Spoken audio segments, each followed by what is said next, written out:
지난 한 주간에도 하나님께서 우리 기쁨의 동산에 너무너무 잘해 주셨습니다. 우리 어제와 오늘 새벽이죠. 송구영신 기도회와 신년 감사 예배를 드렸습니다. 이제 대면으로 드릴 수 있어서 모처럼 만에 많은 성도가 함께 예배 드렸는데, 저는 특별히 그 영상을 보면서요 너무 감사했어요. 지난 한 해 동안 하나님이 많은 행사도 있었지만 또 많은 봉사와 섬김이 있었다. 화면 중에 막 공사하고 수리하는 거 많이 보셨죠?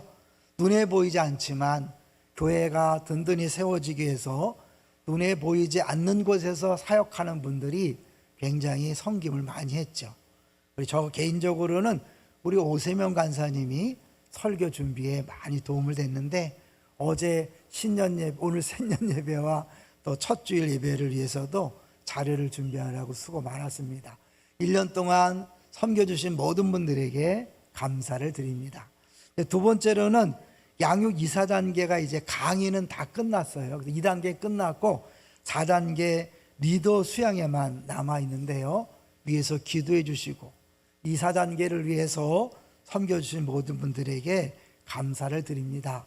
다시 한번 말씀드리지만 여러분이 기쁨의 동산교회 오신 이유 중에 하나는 양육을 받는 것입니다. 다른 교회가 아니라 왜 기쁨의 동산교회로 여러분을 불러주셨을까요? 그것은 하나님이 예비하신 풍성한 은혜의 통로 양육을 위한 것입니다. 꼭 참여해 주셔서 행복한 신앙생활 하시기 바랍니다. 세 번째로는 이제 모든 공동체가 자신의 역할을 잘 해주셔서 감사합니다.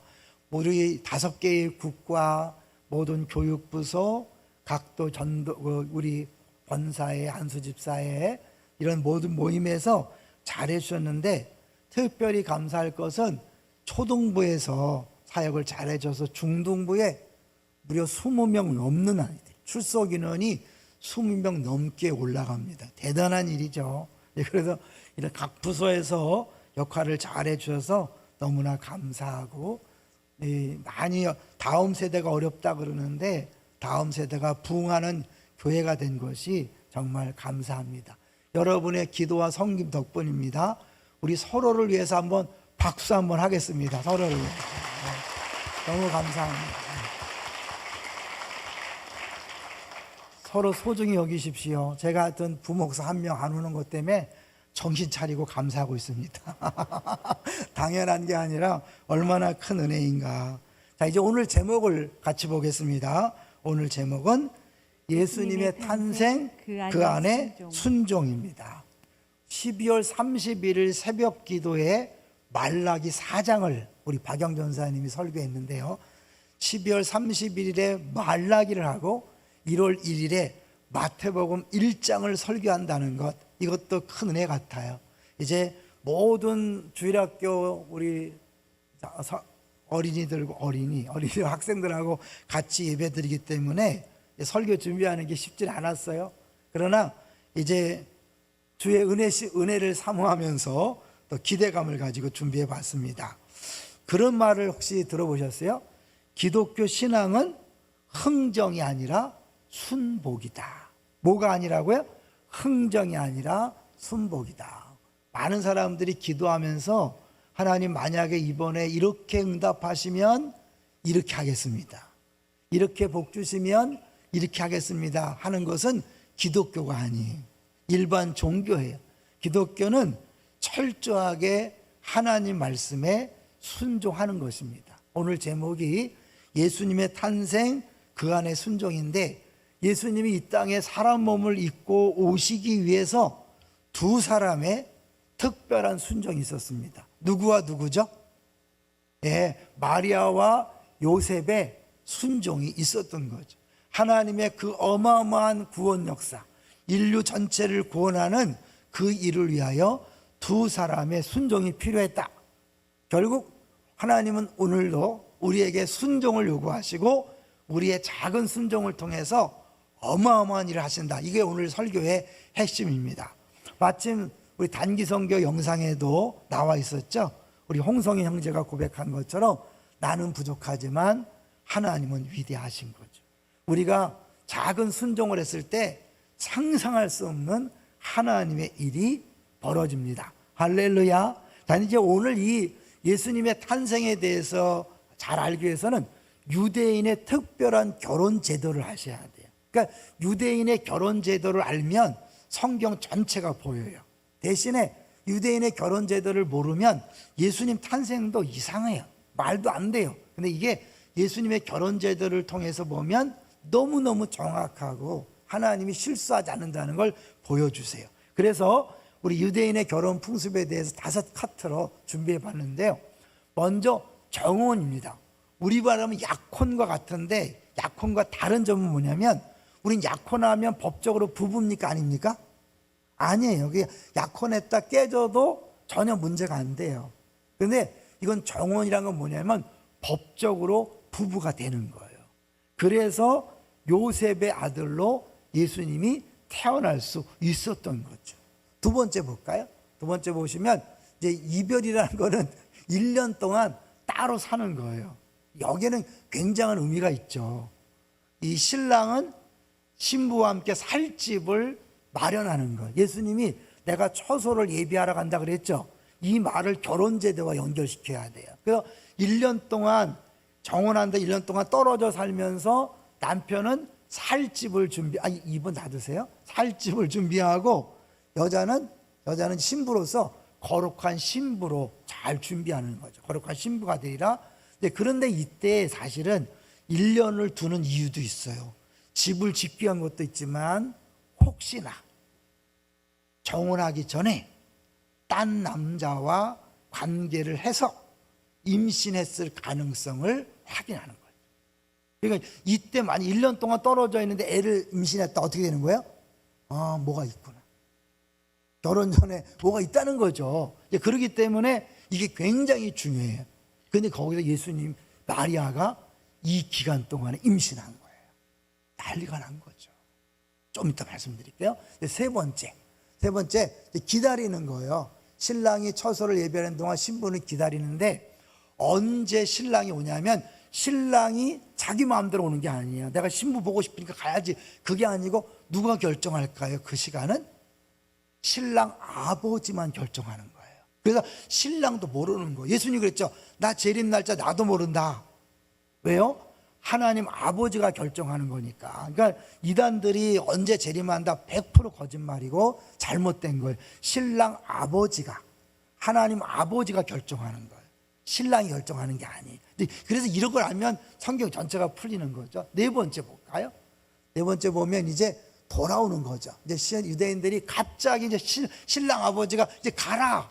이제 그러면 이제 오는 거예요. 그래서 한밤중에 친구들 같이 신부를 찾아올 때 이제 열처녀 비유가 나오는 거예요. 근데 그런 면에서 이제 성경을 이런 부분을 알면 알 수 있는 마지막 5번째 이제 혼인하는 거죠. 정혼만 했고 같이 살지 않았는데 이제 진짜 혼인 잔치를 하고 이제 영원토록 함께 사는 거예요. 요한계시록에 혼인 잔치 이야기가 이 얘기인 거죠. 그러니까 이렇게 결혼 제도를 알면 성경 전체 예수님이 하신 말씀과 신약 전체와 요한계시록이 풀릴 수 있는 거죠. 자, 이제 아까 잠깐 얘기했지만 이렇게 잠깐 1년 동안 떨어져 있는 사이에 마리아가 애를 뱄어요. 둘 중에 하나야. 뭐예요? 요셉과 몰래 만나서 잠을 잤다든지 아니면 마리아가 딴 남자와 잠을 잔 결과죠. 근데 실제로는 뭐였어요? 실제로는 딴 남자와 잔 게 아니라 성령을 통해 잉태된 거죠. 이제 그걸 한번 잠깐 볼까요? 이제 우리 주일학교 학생들 있으니까 6째 달에 가브리엘이 이제 하나님의 보내심을 받아서 나사렛이라는 동네에 가서 다윗의 자손 요셉이라는 사람과 약혼한 처녀에게 이뤘어요. 너에게 하나님이 함께 하신다. 놀란 거죠. 사실 이 함께 한다는 자체는 특별한 일이 벌어진 거니까요. 두 번째 보여주세요.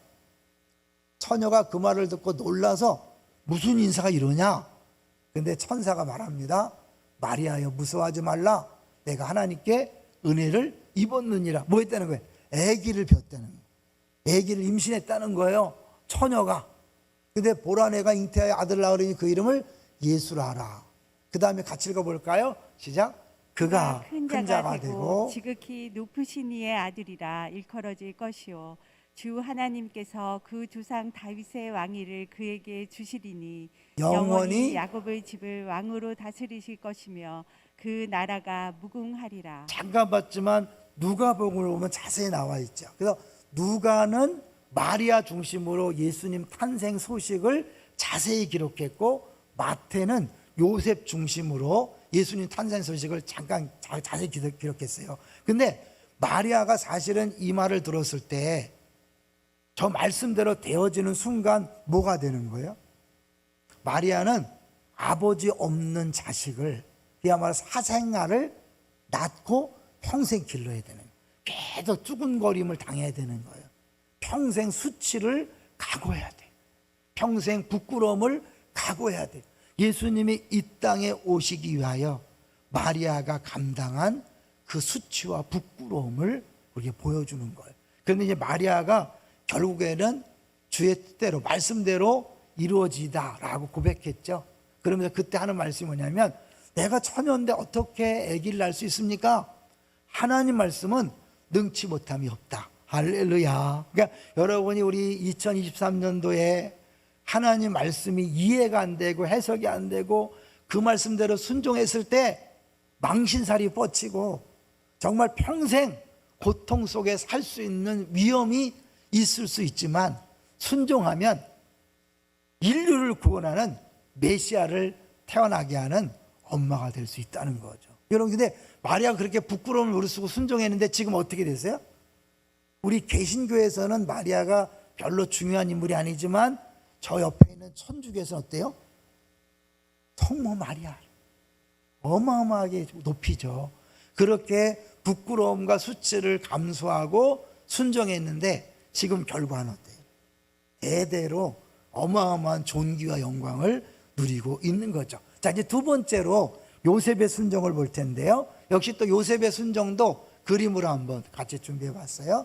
요셉 순종 같이 읽어봅니다. 시작. 예수 그리스도의 나심은 이러하니라. 그의 어머니 마리아가 요셉과 약혼하고 동거하기 전에 성령으로 잉태된 것이 나타났더니. 네, 분명히 떨어져 살고 있는데 그 마리아가 아기를 뱄다는 거예요.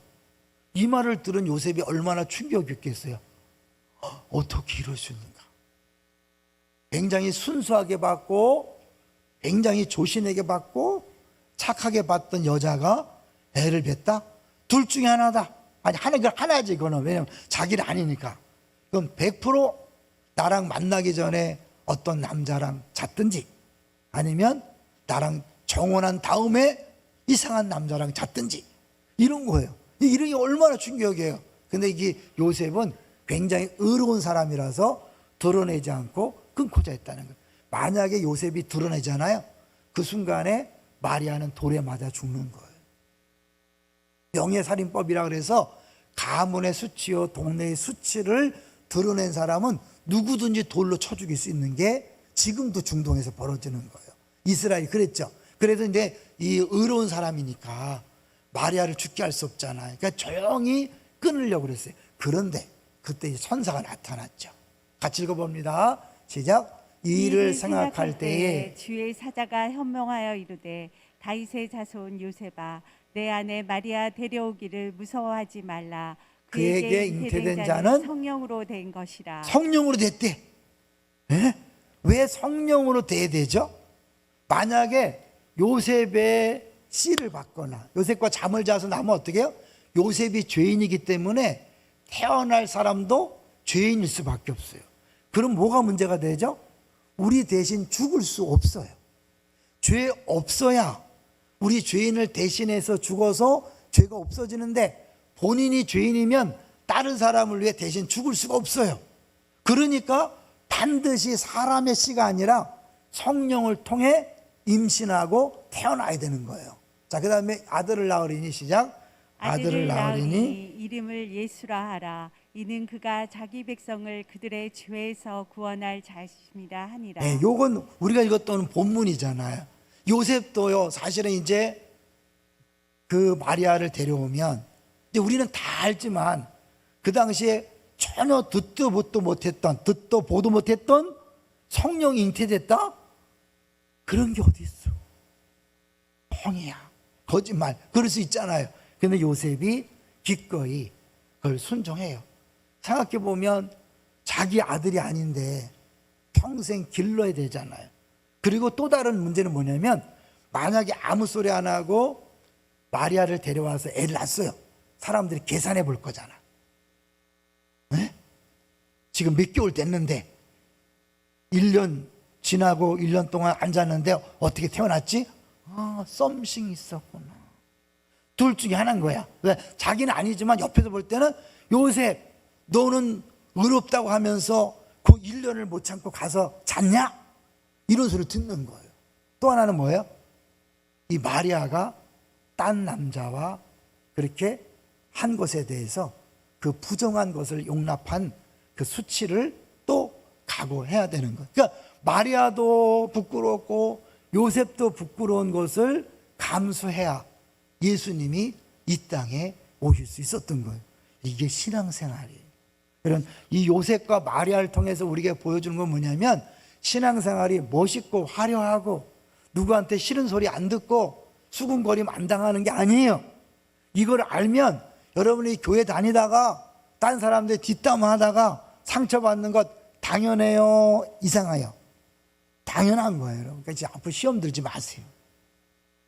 상처받지 마세요. 왜냐면 하나님이 허락했을 때는 뭔가 이유가 있는 거예요. 근데 내가 상처를 막 극복 못하는 사람 있죠? 뭐 해야 되냐면 양육을 받으셔야 돼요. 그래요. 치유된 상처는 자산이다. 이런 상처로 계속 남아있으면요 어떡하는지 아세요? 그걸 얘기 들을 때마다 마음이 아파요. 왜? 상처는 건드리면 아프니까. 딴 사람이 동일한 상처를 얘기해도 막 힘들어, 막 고통스러워. 근데 상처가 치유되잖아요? 그런 얘기 들을 때마다 감사하고 이제 여러분 상처를 가지고 가는 거예요. 나도 아팠어. 힘들었어. 그 말을 듣고 다른 사람들이 예수 믿게 되고 상처에서 치유되는 거예요. 어마어마한 자산이 우연 없습니다. 믿습니까? 그럼 내게 주어진 모든 것들은 다 필요해서 줬는데 그게 상처로만 남아있으면 두고두고 부끄러워서 과거 얘기를 못해요. 누가 알까봐 맨날 무서워서 이렇게 다닌단 말이에요. 근데 내가 이것이 하나님 주신 것이다, 하나님 필요해 주신 것이다 라고 딱 인정하면 어떻게 해요? 과거 얘기를 마음껏 할 수 있어요. 사실 예수님이 이 땅에 오실 때 너무너무 부끄럽게 오신 거예요. 왜? 우리가 읽지 않았지만 예수님 족보를 보면 어떻게 해요? 이상한 여인들이 등장해요. 기생이 등장하고 심지어는 시아버지하고 며느리하고 같이 잠을 자서 애가 태어났고, 근데 그게 다 예수님 조상이야. 이런 것들을 쭉 적어놓은 건 뭐예요? 예수님 족보에 그런 부끄러움이 있는데 하나님은 그렇게 일하신다는 거예요. 우리가 볼 때는 막 화려하고 멋있고 문제 없는 것처럼 보이지만 하나님은 그런 문제 있는 족보를 통해 태어났고 또 뭐예요? 이상한 모습으로 아버지도 부끄럽고 엄마도 부끄러운 그런 모습으로 이 땅에 태어났어요. 왜요? 그래야만 우리의 구원이 이루어지기 때문에 그런 거죠. 자, 여기서 이제 4번을 한번 같이 볼 텐데요. 4번 한번 보여주세요. JAI 패커란 분이 이런 얘기를 했어요. 한번 읽어주세요. 하나님이 인간이 되셨고 신의 아들이 유대인이 되셨다.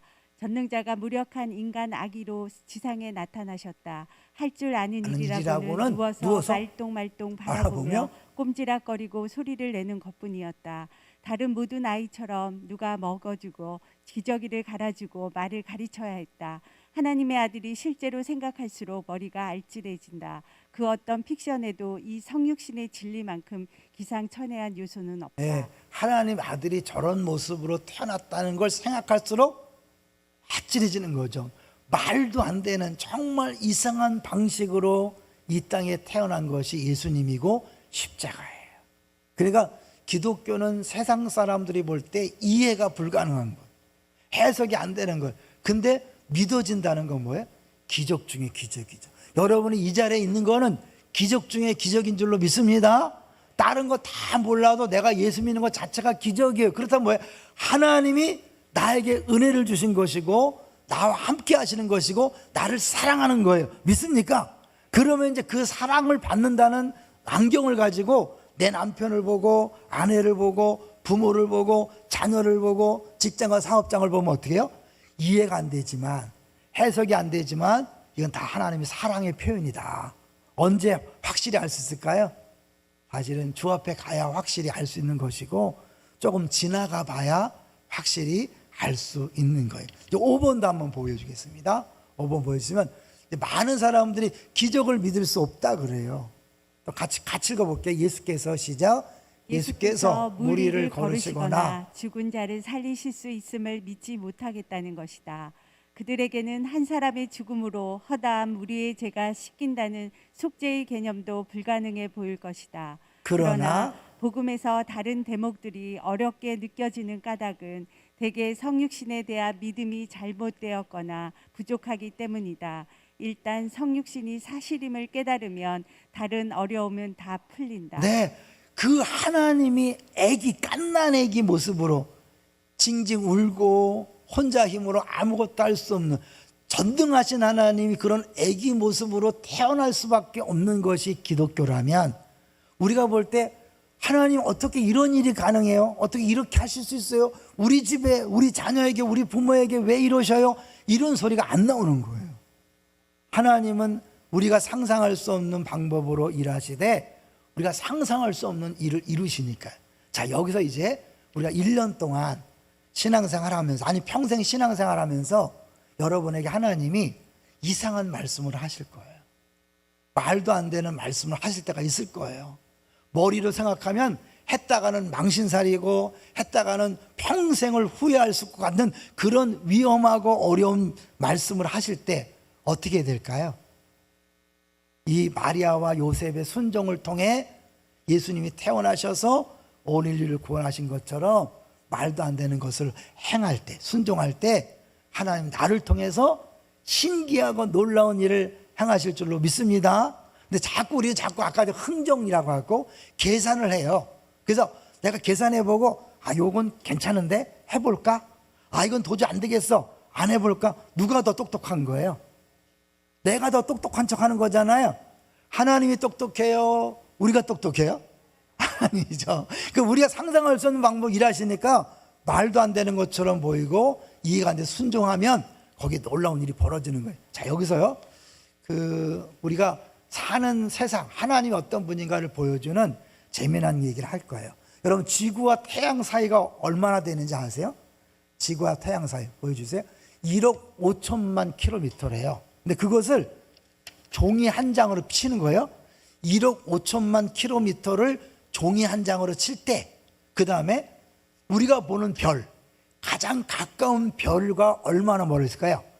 이 종이를 21m를 쌓을 정도의 거리예요. 계산이 되나요?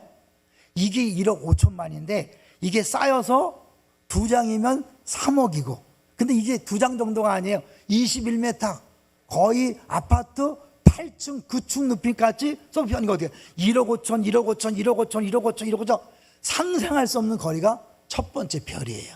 그런가 하면 어떻게 해요? 은하계를 볼까요? 은하수의 질이, 우리 은하수를, 은하수는 480km. 어떻게, 이 종이를 쌓는데 480km를 쌓아야 되는 거야. 엄청나죠? 아니, 480km, 그거 아니죠? 480km인데, 이런 은하수가 얼마나 많냐면, 학자들이 얘기하기를 먼지만큼 많다 그래. 우리가 볼 수 없는 먼지만큼 많고, 바닷가에 모래처럼 많다 그래. 그걸 누가 지었다고요? 하나님이 지으신 거예요. 못 믿으면 손해. 믿어지면, 그렇게 어마어마한 우주를 창조하신 하나님이 내 인생을 인도하실 때 내가 이해할 수 있을까요? 없을까요?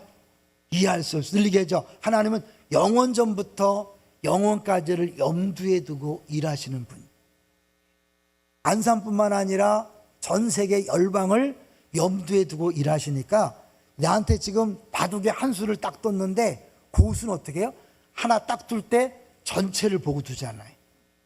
하나님이 지금 두는 것 우리는 이해가 안 돼요. 근데 그분은 실수도 실패도 우리 실망시키지 않는 분이 믿습니까? 그분은 항상 옳아요. 정확해요. 가장 좋은 걸 주셔요. 그걸 믿음으로 받고 감사하시기를 주의 이름으로 축원합니다. 그럴 뿐만 아니라 하나님 무슨 말씀하시든 여러분 순종하세요. 순종하면 내 인생이 대박이 날 것입니다. 그죠? 나만 여기 아니에요. 내가 대박 나면 우리 가족이 대박을 받는 거야. 우리 가족만 하나요? 일가 친척이 대박을 하는 거죠. 네? 그리고 안산이 대박을 맞이하고 전 세계가 대박을 맞이하는 겁니다. 할렐루야. 앞으로도 하나님께서 무슨 말씀하시든지 기꺼이 순종함으로 여러분을 통해 하나님의 놀라운 일들이 벌어지는 것을 경험하게 되시기를 주의 이름으로 축원합니다.